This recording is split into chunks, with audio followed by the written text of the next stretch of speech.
Welcome to Inspiring Perspectives, a podcast by thinkPARALLAX featuring fresh takes and bold ideas for the real-world sustainability challenges and solutions at some of the world's most respected brands and companies. I'm your host, Derek Sabori, and this is what sustainability sounds like today. All right.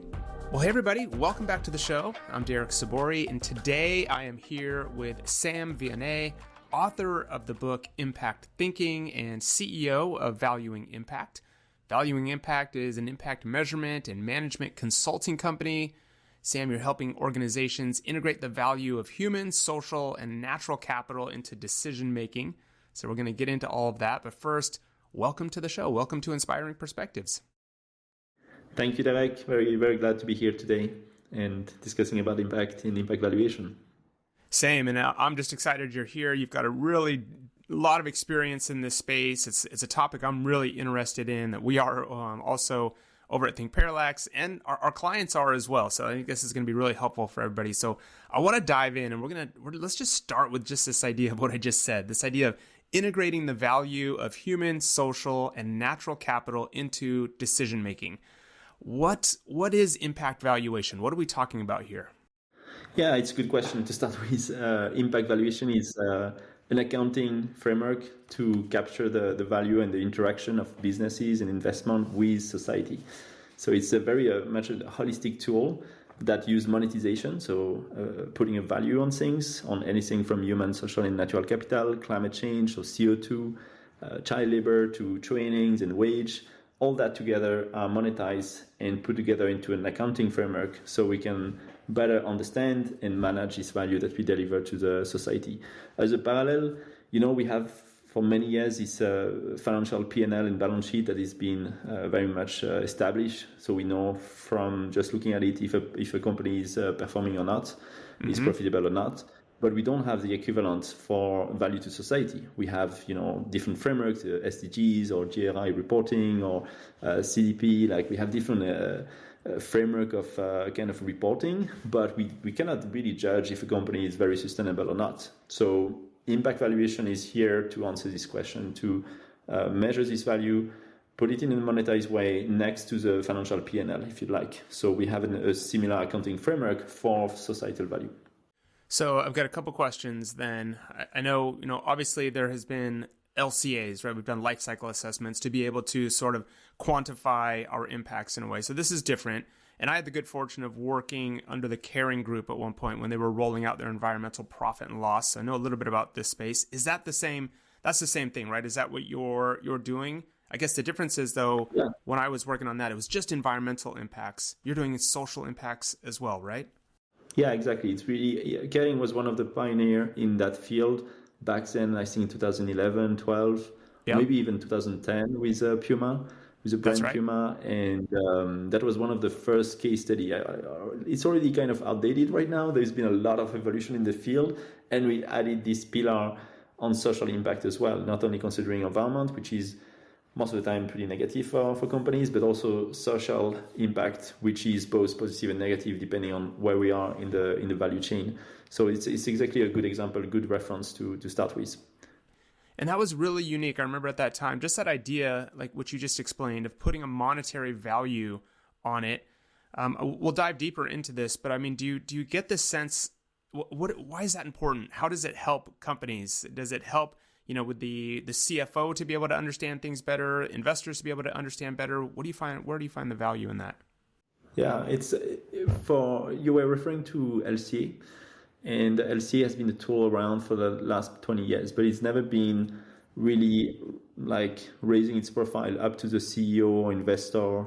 It's mostly a tool that is being used by R&D or sustainability managers to kind of inform very technical decision and assessment. But when it comes to speaking to the CEO, if you tell them, our product has that much kilogram of CO2, kilogram of nitrogen and phosphorus, and it has had that much impact in ecotox, like this is quite like complex and very technical. So we're building on LCA. It's actually not a different tool than LCA. We're building on the LCA information to add this layer of monetization so that the information becomes, we're talking about money, like monetary units, And that's a language that the CEO will understand directly. If we tell, we're emitting 1 million tons of CO2, they so what?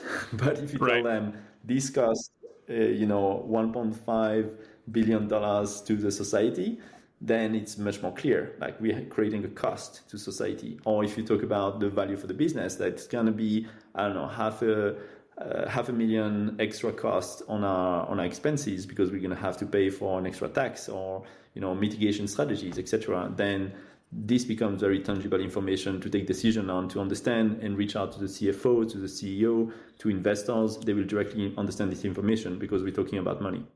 Yeah, and that makes good sense.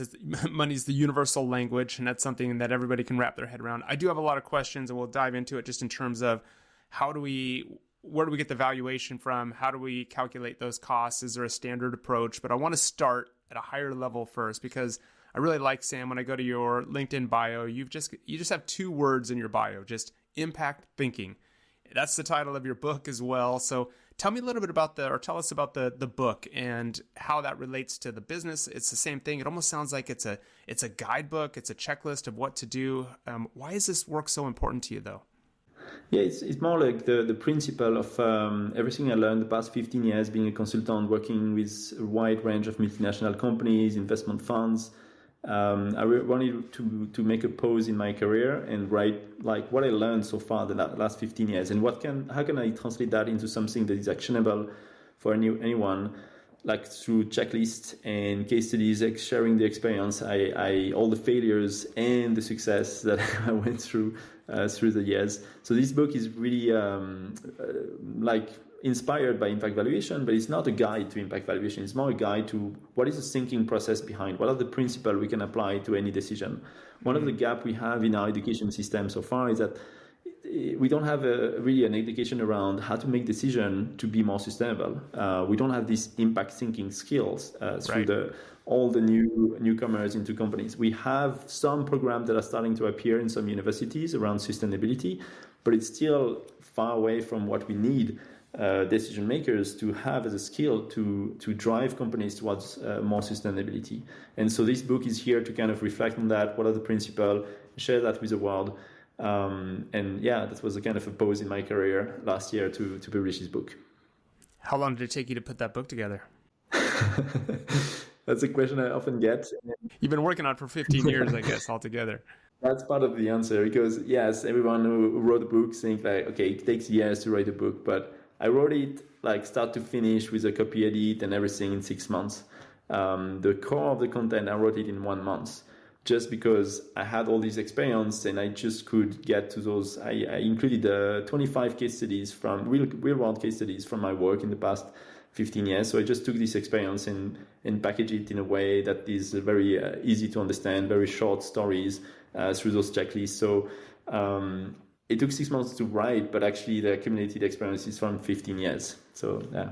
Yeah, I'm sure there's a lot of value in there. When I used to teach in college, I used to remind my students of something similar. I would call it life cycle thinking, right? And trying to get people working in the space, whatever you're building, to consider the entire life cycle of your product from the very beginning, from cradle to the very end, to the grave, if there is one, or, and branching out to circularity, but getting them to understand the environmental and social impacts, how they all tie together at each of those stages. And once you get people to think that way, it's a big change for them, because then, one, it's overwhelming, because now it's very hard to have black and white answers. There are no yes or no. There are trade-offs at every stage, but it can be really eye-opening for people, right? Is that what you find? Yeah, exactly. The life cycle principle is, or the life cycle thinking is the first principle of the book, actually. The first section of the book is about assessment, and you need to consider the full value chain of a product, a company, an organization, investment, whatever you're going to look at. You have to think beyond what you see. And that's usually a bias from humans. We buy a product in the supermarket, we see the packaging, we think the packaging is bad because we see it. We don't think about what it took to produce the food that is inside the packaging, all that come before and everything that come after. So that's the first principle of the book, this life cycle thinking. Then all the dimension of impact is not only about carbon. We talk about carbon a lot in the media, but that's just one dimension of impact. And that's also the advantage of impact valuation, it brings all those topics together. It has a capacity to translate a very complex situation with different impact drivers. We have biodiversity, we have wage, we have training, etc. That brings all those elements together. So that's the second principle of the book. Beyond that, beyond the assessment itself, it's also about how do we make sense of the information to inform a management strategy or taking decision, and how do we inform strategies around impact? How do you scale up impact to get a much higher positive impact to the society? And that's the kind of the three sections of the book: assessment, management, and strategy. And I think there is much more to talk about. It's only a short book, but I selected the most important principle for me that I use really every day. And hopefully others will build on it and will build a critical thinking skills so they can make better decisions and not just look, at the biased fact we just see just in front of us.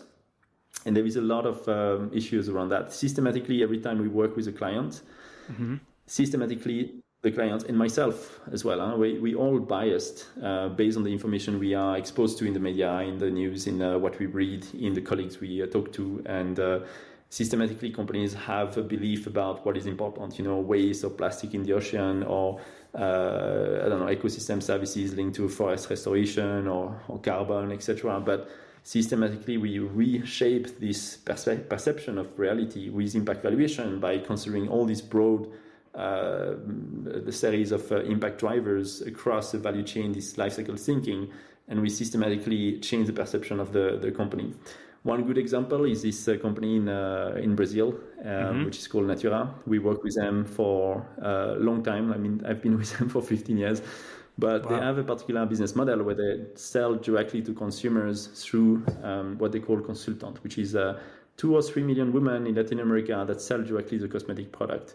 So imagine the scale of the operation. You have like 3 million women that you can empower to be an entrepreneur, to make their own money, to get out of poverty. And that's a super powerful model that they understood, and they wanted to push really as the best practice. And it is to some extent for 15%, 20% of the women that are making good money. But what about all the rest of the women that are still struggling, working extra hours to get a little bit of money, not exactly the living wage or a wage that can allow them to have a decent, basic but decent life? And what happened with all the women that are maybe getting into debt because they took a credit to buy the product? All those kind of things that we don't necessarily want to talk about. So by doing the impact valuation, we suddenly saw a reality that was like, everything is perfect. We're saving 3 million women to, we have actually positive and negative. And that's something that is published in the integrated P&L. So similar to the Kering ePNL, environmental P&L, Natura published in 2021, integrated P&L, where we see all these values across the three capital next to the financial performance of the company. And we see those consultants with a high level performing really well, having a lot of value to society. And we see at the same time the low level consultants, the women that are just starting or that don't have necessarily the right skill to actually sell and a lot of product and get enough income to live. And so there is a negative impact associated to that. So once they realized that, it was a hard process internally of change of mindset, because people didn't accept it really easily that they had a negative impact on women. And since they realized in 2021, they developed a really good plan to invest in those women, to have a learning platform, to really go beyond like the status quo and empower those women to shift the balance toward even more positive impact. And that was a really interesting case where we changed the company from inside, impacting millions of women in Latin America. So that's the power of impact valuation. Wow. That's really powerful. It's a really powerful story, because to your point, you can look at something from the outside and just say, well, that's a great program. This just must be good. So we'll report on that and it's good. But if you're not looking at it and putting some metrics into it to really, like you said, get the credits and get the debits and get everything balanced out and get our profit and loss together, you might find that you were imagining that you had a really big sustainability profit, but in general, or impact, but in reality, the impact maybe wasn't as good because there was something else offsetting it. So how do you bring that back up? What a great tool for them to use. Yeah. We totally bias when we talk about sustainability and impact towards positive impact. We systematically want to report about positive impact, and that's a natural bias. If we hired to work on sustainability, we want to see what we do good and how to do it better. but actually everything comes at a cost. So this is the first realization. If you want to spot impact washing or greenwashing, if you see a communication that is only focusing on positive impact, that should raise a red flag to you. You should think, okay, what is the cost of doing that? What is the failure? What is the loss? The inefficiency behind? And you need to systematically see both sides. And that's the principle we apply in impact valuation. That's why it's interesting to kind of guide decision making and strategies that are much more efficient, that recognize both sides, the positive and the negative. And that's a key insight for the audience here. If you see only positive information being communicated, it's a red flag. Great point. Great point, because like you said, everything comes with a cost. Nothing really is truly sustainable. I mean, it's like everything has an impact and extracts typically. So it's a really good reminder. Sam, what do you, as we're talking, I mean, in theory, this sounds like, yeah, this makes good sense. You and I know this makes sense. You've been working in this space for so long. How do you convince, though, a company, what's kind of the selling point to a company who hasn't really heard about this or is just starting to even talk about maybe LCAs? How do we express to them that this is a good path to go down? What are some of the benefits and risks that they might avoid? That's a tough question. It's not something that we sell really actively. Like, a lot of people are coming to us because they heard about the good work from clients we help in the past. So maybe I'm not the best to answer this question precisely, but I can tell you for sure that two types of companies categorization I wouldn't necessarily work with. Like, the all early stage companies usually don't have the maturity and the right education to really capture this complexity that we bring through impact valuation, because yes, it's complex. And the most advanced companies like Kering, they've been stuck on the EP&L. And sorry to say that now I see that a bit more negative, the case study of Kering. Like, they've been stuck for like the past 15 years on the EP&L. They've been recognized very highly for the work they've done, and it was very innovative at that time. But now those companies that are more advanced, they kind of get stuck on this and not do much more, and not advance, not innovate anymore. So those two segments of the companies, I would say, for the early stage, let's start with what is easy for you, the low-hanging fruits. Don't try to make it super complex, because you need to get starting. You need to get the movement going, and you need the buy-in of colleagues. But for all the companies that are in between, they already have a structured strategy. They have done some work on some topics, but they're starting to realize that there is a lot of noise out there. Everybody is telling you a different priority.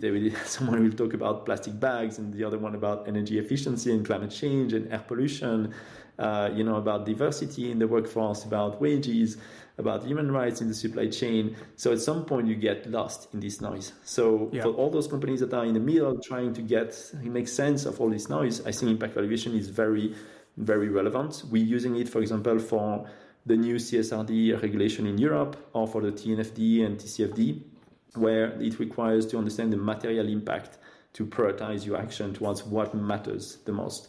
And impact valuation does exactly that. It provides you with an indication of where you need to focus for the three top topics for you.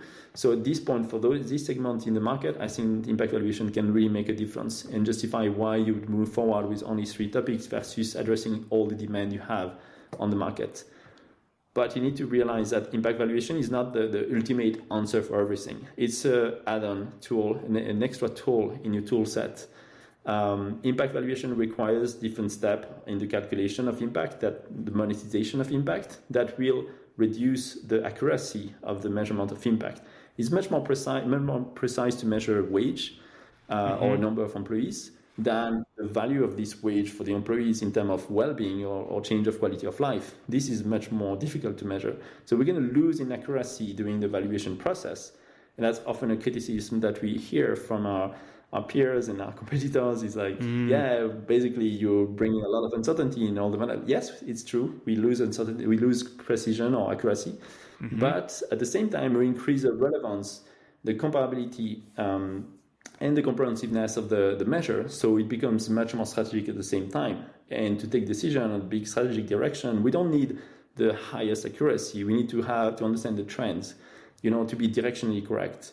So that's really what impact valuation brings, and it comes at a trade-off. But when you come back to implementing a strategy and you want to, I don't know, set a target on wage for your employees, you're not going to use impact valuation. You're going to say to the HR, we need that wage level, so please pay the people that wage. It's going to be much simpler than managing with impact valuation, which is an abstract number for the HR manager.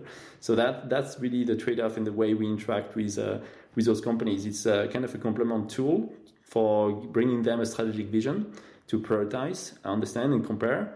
While if they go back to identifying KPIs and management strategies, they need to go back to the things they know best. So the output and the outcome in the impact pathway. Yeah, that makes sense. And that's great. I wonder, so when you're talking, how do you come up with the valuation? At what point do you decide, hey, that's the right valuation to apply to that low wage? Is there a standard that's out there? Do you calculate it? I know there's different modeling, but that seems like a tough part, and that sort of seems subjective, right? Or different, or is it not? Maybe tell me a little bit more about how you come up with the valuation. Yeah, it's actually it's a field in development, so nothing is like fully set and perfect. Mm-hmm. We have some strong initiative internationally that you can look at to get more information about the process and what are the values to use. There is a Capitals Coalition that published 2 protocols to do this kind of valuation or accounting. You have the Value Balancing Alliance and the International Foundation for Valuing Impact, which are a strong initiative, global initiative that publish methodologies and resources to help people. So that's probably a good place to start. If you want something a bit more practical on how to do this valuation step, maybe the social return on investment, SROI, is a methodology, is something that is quite used everywhere in the world and pretty famous, I think. They offer courses. There is this organization behind, which is an NGO, Social Value UK and Social Value International, that are good organizations that can support. They have a lot of resources on their website. So they provide you with the knowledge. Our own methodology, which is called Equally, is also published online for free and totally open source, with a spreadsheet with all the data set we have, the valuation factors for wage, as you were saying. And wage was really an early topic for me that was really important. Back then in 2015, 16, I was working with Nestle and Novartis, and I was facing those economic footprint studies from, maybe we shouldn't mention them. Sorry from big consultants. Other consultants.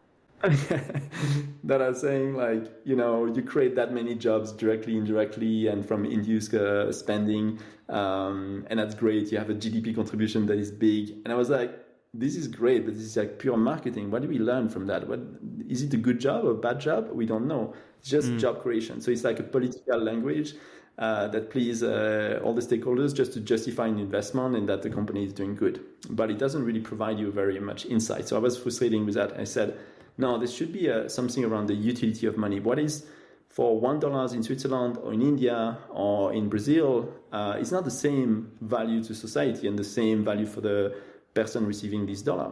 Mm-hmm. There is the utility of money per therefore is lower in high-income countries than in low-income countries. Because for the same dollars in Norway or Switzerland, you cannot do much there, not even a coffee. But in India, you're going to buy a few coffee. So there is a different utility behind the money. And so that's where we started looking at a field of research, which is the social determinant on health, driven by the World Health Organization. There's been a book published around that. So I read a book on a plane traveling to Brazil, and I was like, oh, this is it. We need really to put some extra utility factor on the wage of people to understand the relative value of it. The more you have money, the less utility there is. So all the CEOs with a big pay, they will have pretty much zero utility to society. And all the workers on the line, they will have the maximum utility, especially if they are in low-income countries, where there is less opportunities for jobs and development, etc., and less service from the society or from the state. So that's a methodology we published, which is called Health Utility of Income. That's the factors we have. They are all public. A lot of companies are using it, from Olam, Nestle, Novartis, and Natura in Brazil. A lot of companies are using it. It's part of the Value Balancing Alliance methodology set. It's now being taken over by IFEI, this International Foundation of Valuing Impact. So this is a methodology we invented back then in 2016, and that was really a game changer in terms of mindset. And that's one of the methodology that is available to do that. And that provides you with a an easy tool to value the impact of employment in wages in different contexts. So there's a lot of rigor there then, and like you said, a lot of methodologies that are already in place, and there's protocol. So this is not just sort of a science that you're just sort of coming up with numbers on. So companies can feel confident that, hey, there's some real, like I said, rigor behind this valuation that is given to them. But there is no standard at the same time. So yes, we try to be rigorous, but there is no standard at the same time. So just be careful, because it's easy to abuse it, and unfortunately some companies are doing it.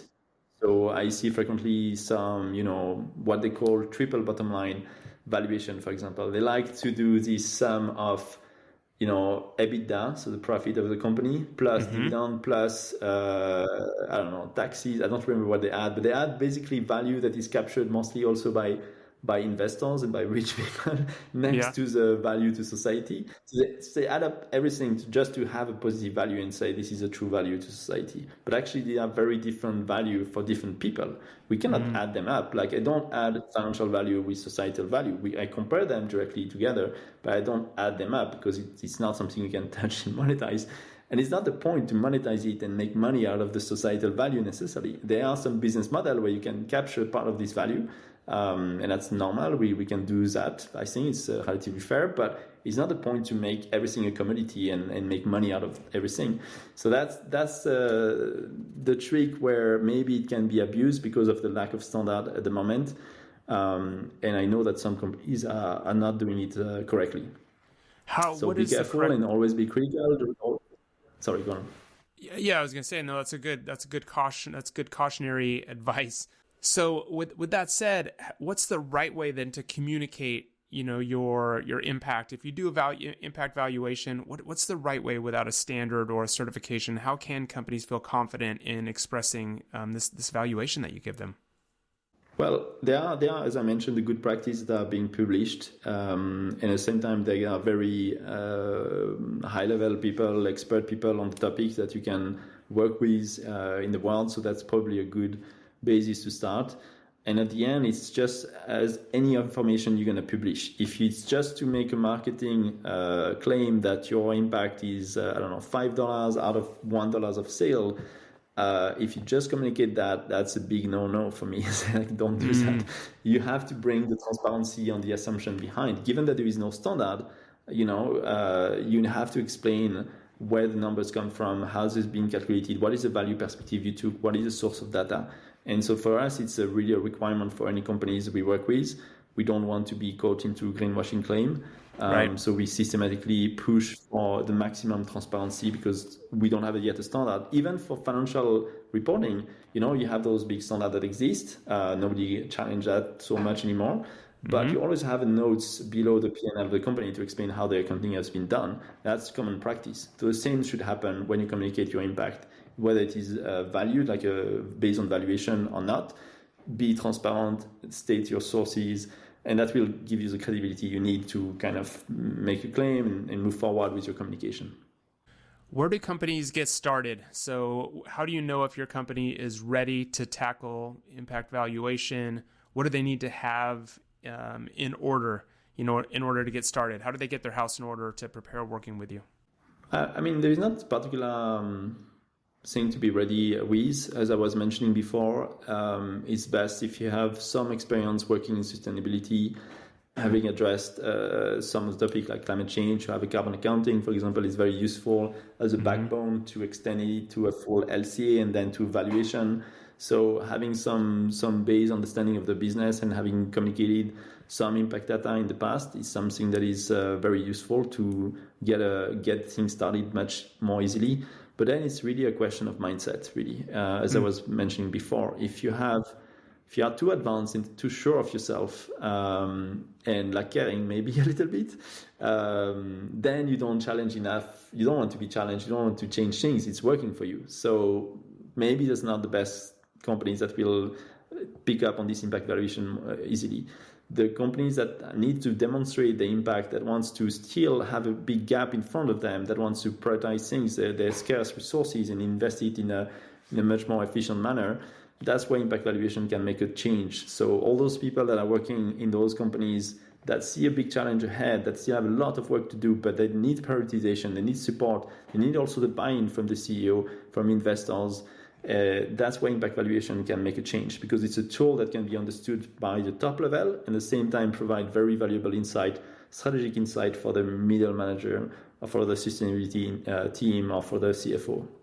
Yeah, it's going to be really helpful. And you mentioned something earlier that I want to go back on. You said, this idea of zeroing in on your material impacts. So when you're doing impact valuation like this, you're sort of getting almost like a 2-for-1. Am I getting that straight? Where you're going to help zero in on almost like a little bit of a materiality assessment to say, you're not going to put an evaluation on everything because you can't. So you're going to zero in on the most meaningful impacts and find out where the pluses and minuses are in your supply chain and put a valuation on those 3 or 4 most impactful ones. Is that correct? Yeah, totally. Exactly. That's exactly the point of the impact valuation, is to allow you to compare very different things that are measured otherwise very differently, that you wouldn't know how to compare otherwise, apart than asking stakeholders what their thoughts are, which is a standard process for materiality, which is a good basis. But when it comes to calculating the valuation or the impact valuation of those drivers, then you get a very different story, from the stakeholder perspective. So systematically, we get a surprise here. And it's also a challenge for companies, because usually they are organized in silos. So that's the current challenge we have to work against. You have the carbon team, then you have the biodiversity team, and then you have the social team working on living wage, and you have the social team from the sourcing team that are working on human rights. They all have their own agenda, and impact valuation in theory is crossing across all those silos. And that's a very big challenge to companies, to start thinking at the system level across topics, that rather than addressing a specific demand in silo. And that's when you get the most value out of impact valuation, because as soon as you bridge a gap between carbon, LCA, the social topic, you get everything in one tool, in one view. So you don't have to buy another carbon footprint from a company different from the LCA you're doing, different from the impact valuation you're doing, different from the materiality you're doing. You all have that into a single view, into this Excel spreadsheet that you can build from this impact valuation that we do. And that's really a huge synergy that companies are only slowly starting to realize. And yeah, it tells a lot about the organization of companies. They really organize in silo because they've been responding to some external pressure. They haven't really paused and think strategically at system level, how can we address really our sustainability impact from a materiality point of view across all those topics? And that's the advantage of impact valuation, I think. Yeah, that's really powerful. All I can do in my mind as you're saying that, I'm imagining, you might have a program that is, I don't know, restoring coral reefs, and then over here you're doing something with the artisans in a local village, and over here you're doing something to clean up your plastic waste. Those all feel like very important programs, but one may actually have a higher impact valuation, aligned with it to help you make decisions. So it's just great for showing the benefit of the work you're doing, help you make decisions on where you should put more energy into or where you need to really pick up the pace somewhere else. So it seems like it's a really powerful tool. But in what you said, which is interesting, is that you mentioned some kind of CSR program or philanthropic program somehow linked to some business activities, for sure. Mm-hmm. And that's usually these kind of programs that have the least impact to the society when you look at the business value chain, And systematically, these are the initiatives that take 90% of the space in the reporting of the company. If you look at their sustainability report or their website, you have those big pictures of communities conserving the coral reef, working with local artisans in the communities, etc. That takes a lot of space. But actually, it's like less than 5% of the impact, the material impact of companies in most of the cases we work with. So we're doing that for the mining company in the Amazon region. Same thing. They wanted to really, they have a license to operate, to maintain, and they want to work out with the communities. So they invest a lot in communities engagement, with building schools, with doing some entrepreneurship programs and sorting out waste, etc. And we just said, no, we cannot work only on that. We have to embed the value chain of the company to get a full picture. And actually, yes, it's true that the social impact they're investing in communities is super important, clearly. But it's only like a few percent of the total impact of the company, which is much bigger. Actually, something we overlook is that those companies, they pay tax, and most of the time they pay tax. and they have employment and they create wage, So that's the biggest impact of most of the companies. They create employment, they pay wage, and they pay taxes. And it's systematically overlooked from sustainability report. They will focus on those philanthropic activities or donation they're going to do. But actually, the core business is much more important to create societal value than those initiatives. And that's what's one of the insights we got from impact valuation, like applying it across a wide number of the companies, organizations around the world. Yeah. This is so cool. It's so great. It's really interesting. And I wonder, for people listening, can a company of any size participate in this? And do you see more and more companies participating, or is this really reserved for those big companies like Nestle and Natura, Caring that we're talking about? Or can anybody do this? Anybody can participate? I would be honest and tell you that, yes, it's been a field in development that is still early stage. So it's accessible for people who have the money to pay a consultant to do that. But that's something I'm not fully comfortable with. I'm making money out of it. That's fine with big companies. But at the same time, I just see the barrier of entry for those smaller organizations. We use it to work a lot with startup, for example, but through investment funds, through the VC or PE funds that we work with a middle-sized organization or startup.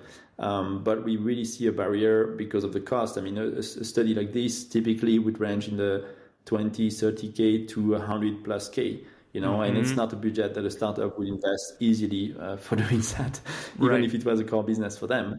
So it's important for me to really be working on an open source basis to publish everything we do in terms of case studies. We publish our methodology that is fully transparent with the equation that you can apply in an Excel. We work with Excel, really. We have our Excel spreadsheet that we use, that all of my colleagues are using, that we push for every project. It's online, like you can access it. And for me, that's very important to also share this knowledge, and more it's going to be more accessible as we move forward. We have the plan, for example, to create a learning platform where we record online courses on how to structure this Excel and how to move forward with an impact valuation. We do also pro bono when we can with different organizations around the world to really share this knowledge, because when we see exciting project, we really want to be part of that and have an impact as well. And, working with those big organizations, it's cool, but at the same time, there's a lot of inertia. And sometimes when you work with those big organizations, you're wondering, are we just improving at the margin to confirm the statu quo? And we're just making sure they won't change by just making them a little bit more efficient. So at some point, it's getting after 15 years, it's getting a little bit frustrating. So I like to work a lot with startup because everything is to be imagined. Like there is a huge potential for scale up. We want to replace the business as usual, and that's super exciting to work with them. So I really want to serve also this community of organization, and that's why we publish as much as possible. But I recognize there is still a bit of a barrier accessing the knowledge, but that's something we're working on actively. And what does the future of this space look like? I mean, is this something that AI can help with? Are there learning models that can help? Where do you see this all going in the future? Yeah, I would love to work more with AI. We've used it in the past to define a kind of the scope of work or listing the impact pathway we need to make sure we cover when we assess an activity. But really, for me, the future is like sharing the knowledge, making sure there is an awareness raising, and an education platform so that people can pick up this knowledge and apply it in their organization. That's for me very key. And at long term, we need a similar accounting standard that we have for the financial accounting for impact accounting, where at one glance, in 1 minute, you can just read a financial report and an impact report and get an idea. Okay, they're making that much profit, 20% profitability, etc. But they also have that much value that they bring to society. So the net positive impact is that much. And so we need to have that if we want to manage impact and integrate better organization into society. That's for me the future. It's going to take time because we're only at the beginning of the journey. But that's super exciting to think about an accounting framework. Maybe it's boring for people to think about accounting and they want to outsource it to their accountant. But for me, it's a key of the world. I mean, companies are run almost by accountant, by the CFO, Right. So if we have the system of accounting right, we're going to deliver much more impact. We're going to be able to manage this impact and integrate better into societies and businesses. Because really there is a divide, as you know, between businesses and societies. They're in opposition many times, but we really need to embed those two together at the end of the day if we want to be sustainable. I love that. Sam, let's wrap this up for our audience here. If you had to kind of boil it down and give us some advice or some takeaways that you want to leave people with, what are some memorable things that you really want people to remember from this conversation in terms of impact valuation, whether it's the benefits of it, how to get started, what to avoid? What advice do you have to leave with listeners? I think the good start is this impact thinking skills, You always have to get your critical thinking next to you and apply it on everything you do. People are biased, you are biased, I am biased. So bias is everywhere. Let's get different point of view to help us move forward and realize what is truly impactful in terms of strategy. So acquire these impact thinking skills. I think that's going to be like a huge game changer in the future. Of course, you can read the book I wrote, but there is a lot of ways to nurture these impact thinking skills by engaging with different experts, getting different point of view, and having a mindset shift towards being open to new information. So I think that's one way to look at it. And when you realize the insight from this work, one of them is be activist. If you want to bring change, just don't sit doing the business as usual. Be an activist, systematically push people to do better. And that's what we try to do in our work. People sometimes don't appreciate it. We just have some clients that don't want to work with us because we don't do what they tell us to do. But for me, that's really the most rewarding thing to do, is to be an activist and be part of changing this world. So that's two key insight I would push to the audience. Great advice. Sam, we'll put all the links to a lot of those resources that you gave us here in the talk in the show notes, so we can drive people to where the book is at, where the website is, and some of the advice that you gave there as well. But anything else you'd like listeners to know about, we'll drive them to your website. But anything else we want to leave them with? No, I think that's it. It's a good discussion. Thank you very much for the invitation, Derek. Really glad to have discussed about it and opening up more of this knowledge, making it accessible. That's, as I said, really the future of impact valuation and impact thinking. Well, I know we appreciate the work you're doing. It's really important, and I really hope that people can just sort of wrap their head around this idea, this opportunity to go, wow, there's a different way to look at how our business is impacting the world and how to make better decisions, and just sort of come up with a good standard way of looking at it. So, Sam, thank you very much. Appreciate you, and thanks for being on the show. And we'll keep up with you. Thank you very much, Derek. See you. Hey, thanks for checking out our show today. This show was produced by the team at thinkPARALLAX, a sustainability and communications agency with 2 decades of experience working with companies at every stage of the sustainability journey. We are experts at assessing where a company is today, defining a North Star, and developing a roadmap to get there. If your team needs sustainability guidance or training, or you have a recommendation for a guest or a topic on the show, visit us at thinkparallax.com. We'd love to hear from you.